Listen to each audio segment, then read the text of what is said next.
Hello everyone and welcome back to my channel. Today I will show you how to take apart a Sony PlayStation controller and replace its battery. This tutorial applies to all revisions of PS4 controllers. Mine in particular is the CUH ZCT2E. You'll essentially need a Phillips 000 screwdriver and a spudger to pry apart the controller. First of all, you have to remove these 4 screws. After that, you have to use the spudger along the sides to pry open the 2 halves. This may not be as easy if the controller is new.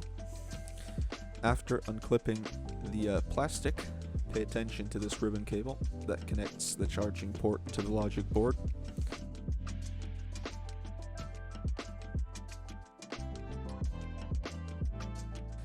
After that, locate the battery connector and gently pry on it. Then you can lift the battery out by the cable itself.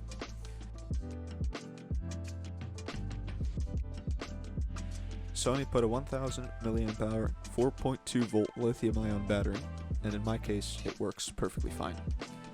But if you're watching this video, you probably have a dead battery.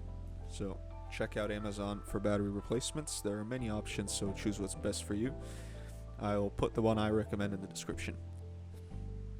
To put the controller back together, we do the same steps backwards, and you start by reconnecting the ribbon cable. Then you just press the controller back together and put the screws back in. After this, your controller should work as good as new.